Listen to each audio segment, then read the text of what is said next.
មួយចំនួនដាក់គុករួចមកក្រុមបកប្រឆាំងសង្គមស៊ីវិលនិងតំណាងអង្គការសហប្រជាជាតិរិះគន់ថារដ្ឋាភិបាលលោកហ៊ុនសែនប្រើប្រាស់ប្រព័ន្ធតុលាការជាឧបករណ៍នយោបាយជាការឆ្លើយតបនៅព្រឹកថ្ងៃទី20ខែវិច្ឆិកាម្សិលមិញលោកហ៊ុនសែនបានប្រមានកុំឲ្យភ្ជាប់រូបលោកទៅនឹងការចាប់ខ្លួនមនុស្សក្នុងសំណុំរឿងព្រហ្មទណ្ឌលោកអះអាងថាលោកមិនមានឥទ្ធិពលជ្រៀតជ្រែកលើកិច្ចការតុលាការឡើយតើលោកហ៊ុនសែនពិតជាមិនមានឥទ្ធិពលលើប្រព័ន្ធយុត្តិធម៌កម្ពុជាដោយពាក្យគាត់និយាយមែនឬយ៉ាងណាលោកវ៉ាន់វិចាពន្យល់ពីបញ្ហានេះជូនលោកអ្នកបើនិយាយពីឥទ្ធិពលឬដែនអំណាចរបស់លោកហ៊ុនសែនក្នុងសម័យនេះរាជខ្មែរមិនពិបាកបរិយាយទេថាឥទ្ធិពលរបស់លោកនៅកម្ពុជាស្ទើរធំជាងភ្នំព្រះសុមេរុទៅទៀតអំណាចធំធេងបែបនេះបានបង្ហាញរួចហើយតាមរយៈបទបញ្ជាផ្ទាល់មាត់សារាចរណែនាំទៅកាន់អង្គការនីតិបញ្ញត្តិអង្គការនីតិប្រតិបត្តិរហូតដល់កងកម្លាំងប្រដាប់អាវុធទៀតផងក្រៅពីស្ថាប័ននីតិប្រតិបត្តិដែលស្ថិតក្រោមការគ្រប់គ្រងរបស់លោកមានស្ថាប័នពីរទៀតដែលប្រមុខរាជរដ្ឋាភិបាលកម្ពុជាមានអំណាចគ្រប់គ្រាន់ក្នុងការបញ្ជាបានស្រេចតែនឹងចិត្ត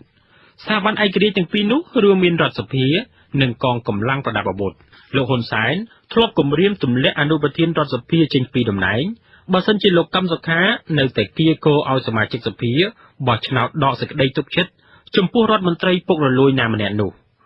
លោកហ៊ានគម្រាមដោយសារតែតំណាងរាស្ត្ររបស់គណៈបកប្រជាជនកម្ពុជាសុទ្ធតែស្ដាប់បញ្ជាលោកខណៈដែលរដ្ឋធម្មនុញ្ញចែងថាតំណាងរាស្ត្រជាតំណាងឲ្យប្រជាជាតិខ្មែរទាំងមូលក៏ដោយចុះលោកហ៊ុនសែនធ្លាប់ផ្ដល់មេរៀនឲ្យបកប្រឆាំងម្ដងហើយនៅពេលដែលតំណាងរាស្ត្រគណៈបកប្រជាជនកម្ពុជា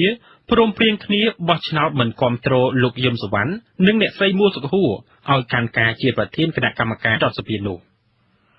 ចំពោះកងកម្លាំងប្រដាប់អាវុធមិនបាច់ឆ្ងល់ច្រើនទេលោកហ៊ុនសែនមានអង្គរៈផ្ទាល់ខ្លួនរាប់ពាន់នាក់បំពាក់ដោយអាវុធទំនើបនិងមានទួនាទីស្របច្បាប់ជានាយឧត្តមសេនីយ៍ផុតលេខផ្កាងារ5ទៀតម្យ៉ាងមេតបធំទាំងអស់សុទ្ធតែកូនចៅរបស់លោកនៅក្នុងគណៈបកប្រជាជនកម្ពុជាផ្អែកតាមកម្លាំងទ័ពសភាវុធនិងតំណែងស្របច្បាប់ដែលប្រទានពីស្ដេចផែនដីនេះហើយទើបធ្វើឲ្យលោកហ៊ុនសែនមានប្រសាសន៍ទាំងជឿជាក់ថាបើធ្វើនាយករដ្ឋមន្ត្រីបញ្ជាកងទ័ពមិនបានគឺមិនខ្ចីធ្វើឡើយទោះជាបែបណាក្តីលោកនាយករដ្ឋមន្ត្រីហ៊ុនសែនតែងតែនិយាយបន្ទាបខ្លួនឲ្យស្ថិតនៅក្រោមច្បាប់ជានិច្ចលោកប្រកាសថាច្បាប់គឺធំជាងអ្វីៗទាំងអស់អ្នកតូចធ្វើខុសច្បាប់ក៏ត្រូវមានទោសអ្នកធំធ្វើខុសច្បាប់ក៏ត្រូវមានទោសខ្សែរាជវង្សធ្វើខុសក៏មិនរួចខ្លួនដែរមិនតែប៉ុណ្ណោះលោកមិនអាចជ្រៀតជ្រែកលើប្រព័ន្ធតុលាការបានទេលោកហ៊ុនសែនមិនមានឥទ្ធិពលលើប្រព័ន្ធតុលាការមែនក៏មែនចុះប៉ុន្តែមន្ត្រីថ្នាក់ក្រោមអាវ៉ាតរបស់លោកមិនណយទេពួកគេហាក់ដូចជាប្រើប្រព័ន្ធតុលាការមានប្រសិទ្ធភាពណាស់សង្គមស៊ីវិលរកឃើញថាក្នុងអាណត្តិទី4តុលាការកម្ពុជាបានចោទប្រកាន់មនុស្សយ៉ាងតិចណាស់500នាក់តាមបណ្ដឹងអ្នកមានលុយនិងមានអំណាចនៅក្នុងរឿងទំនាស់ដីធ្លីករណីទំនាស់ដីធ្លីមួយដែលមានផលប៉ះពាល់តូចសឹងតែប៉ុនក្រចកដៃបើធៀបនឹងទ្រព្យសម្បត្តិដ៏សុខស្ដំរបស់មន្ត្រីធំក្នុងជួររដ្ឋាភិបាលប៉ុន្តែប្រជាពលរដ្ឋនៅតែជាប់គុកដដែលវាជាទំនាស់រវាងប្រជាពលរដ្ឋនិងអង្គការគុនសៀបន្ទាប់ពីអង្គការរូបនេះទិញសាលាសង្កាត់បឹងកក់មួយនិងទីស្នាក់ការគណៈបកប្រជាជនកម្ពុជាដោយទាំងផ្ទះសម្បែងប្រជាពលរដ្ឋទៅជាមួយផងពលរដ្ឋទាំងនោះប្រាប់ថាអង្គការគុនសៀមានប្រធានអង្គរៈលោកជាស៊ីមគឺលោកឧត្តមសេនីយ៍យឹមលៀងនៅខាងក្រោយខ្នងលោកយឹមលៀងជាដន្លងរបស់លោកនាយករដ្ឋមន្ត្រីហ៊ុនសែននិងជាកូនប្រុសរបស់លោកឧបនាយករដ្ឋមន្ត្រីយឹមឆៃលីរយៈពេលជាង1ឆ្នាំបន្ទាប់ពីទំនាស់ដីធ្លីកើតឡើងក្រុមគ្រួសារមួយដែលមិនព្រមចាកចេញពីដីនោះត្រូវបានក្រុមសន្តិសុខដែលយាមដីឲ្យក្រុមហ៊ុនវាយធ្វើបាបយ៉ាងដំណំជាច្រើនលើកច្រើនសារគ្រួសារលោកលីសេរីខេងត្រូវបានជន់មិនស្គាល់មុខកាប់តាមដងផ្លូវម្ដងជា2ដងរហូតដល់បោះពស់វែកក្របីពស់វែកដំបូក4ក្បាលចូលក្នុងផ្ទះប៉ងសម្រាប់ថែមទៀតគ្រួសារនេះបានត្រឹមតែដាក់ពាក្យបណ្ដឹងប្តឹងទៅតុលាការនិងស្នើឲ្យសង្គមស៊ីវិលរកយុត្តិធម៌ប្តឹងគឺបានត្រឹមតែប្តឹងតុលាការកម្ពុជាដែលឯករាជ្យស្រាប់ដោយនេះបណ្ដឹងផ្លិចបំផ្លាញទ្រព្យសម្បត្តិឯកជននិងបទបរាហាគេស័ក្តិសមនឹងឲ្យតុលាការចោទប្រកាន់ពលរដ្ឋមួយគ្រួសារនេះដោយបារាំងចងក្បិនអញ្ចឹងដែរលោកលីសេរីខេងត្រូវបានសមត្ថកិច្ចចាប់ដាក់ខ្នោះទាំងដោះអាវនិងស្លៀកខោខ្លីកញ្ចាស់មួយនៅជាប់នឹងខ្លួនបន្ទាប់មកសមត្ថកិច្ចតាមចាប់កូនស្រីរបស់លោកដាក់គុកបន្ថែមទៀតតាមដីកាបង្គាប់របស់តុលាការករណីទំនាស់ដីធ្លីកន្លែងនេះប្រហែលជាលោកនាយករដ្ឋមន្ត្រីហ៊ុនសែនបានដឹងឮហើយផងមកទៅ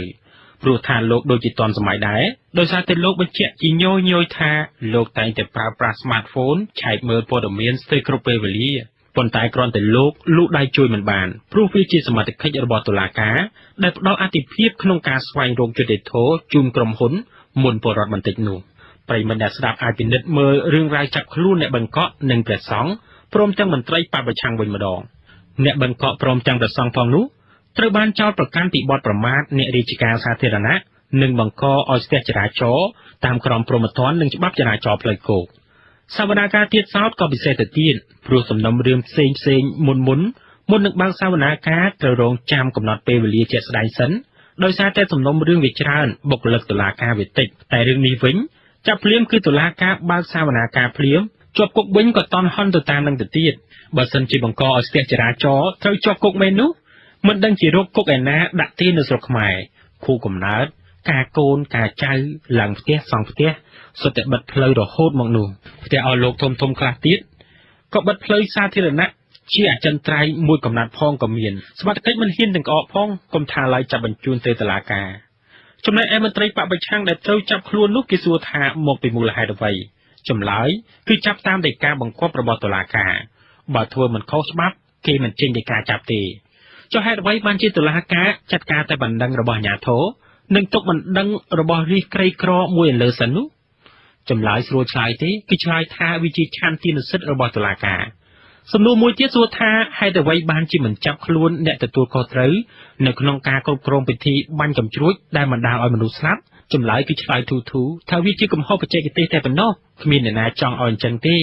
សំណួរមួយទៀតក៏លើកឡើងថាចុះហេតុអ្វីបានជាសន្តិសុខវាយអ្នកកសែតហើយបែរជាមិនជាប់ទោសចម្លើយគឺឆ្លើយថាមកពីអ្នកកសែតទាំងនោះចាប់ពេកតែយកព័ត៌មានមិនទាំងពាក់កាតឲ្យបានត្រឹមត្រូវទៅដូច្នេះគេវាយគឺត្រឹមត្រូវហើយសំណួរប៉ុណ្ណឹងមិនទាន់អស់ទេពលរដ្ឋនៅទីក្រុងភ្នំពេញសួរដដែលថាភ្លៀងឥឡូវកាចណាស់ភ្លៀងម្ដងទឹកជន់លិចផ្លូវរហូតហេតុអីមន្ត្រីក៏ឆ្លើយវិញថាអានឹងមកពីលូសម័យបារាំងហ្នឹងវាតូចពេកហើយសូមបដិសេធដាច់ខាតថាទឹកលិចក្រុងមិនមែនមកពីចាក់ដីលុបបឹងធំអស់នោះឡើយសំណួរទាំងអស់នេះសុទ្ធតែមានចម្លើយហើយសំណួរដែលសួរថាតុលាការកម្ពុជាឯករាជ្យឬអត់ក៏ត្រូវបានមន្ត្រីរដ្ឋាភិបាលឆ្លើយដោយស្រួលដែរថាតុលាការកម្ពុជាហ្នឹងគឺកម្ពុជាគោរពច្បាប់អំណាចទាំង3គឺឯករាជ្យដាច់ស្រឡះពីគ្នាទៀតពិតកាយពីការអនុវត្តនីតិវិធីច្បាប់ដែលនាយករដ្ឋមន្ត្រីមានសិទ្ធិទូលថ្វាយព្រះមហាក្សត្រឲ្យលើកលែងទោសឲ្យទាន់ដិតណាម្នាក់នោះលោកនាយករដ្ឋមន្ត្រីហ៊ុនសែនក៏អាចប្រើកូនចៅជំនិតរបស់ខ្លួនដែលជារដ្ឋមន្ត្រីក្រសួងយុតិធម៌ដើម្បីនិយាយជាមួយមន្ត្រីព្រះអាជ្ញាឬចៅក្រមបានដែរច្បាប់ទាំង3ដែលពាក់ព័ន្ធនឹងវិស័យតុលាការទៀតសោតបានផ្ដល់អំណាចពេញទីឲ្យរដ្ឋមន្ត្រីក្រសួងយុតិធម៌អាចមានអំណាចរដ្ឋបាលលើស្ថាប័នតុលាការទូទាំងប្រទេសម្យ៉ាងទៀតបើពិនិត្យមើលសមាជិកភាពឧត្តមក្រុមប្រឹក្សានៃអង្គចៅក្រមវិញបង្ហាញថាក្នុងចំណោមសមាជិកឧត្តមក្រុមប្រឹក្សានៃអង្គចៅក្រម11រូបគឺមានមនុស្ស2នាក់ទៅហើយដែលគេស្គាល់ច្បាស់ថាជាសមាជិក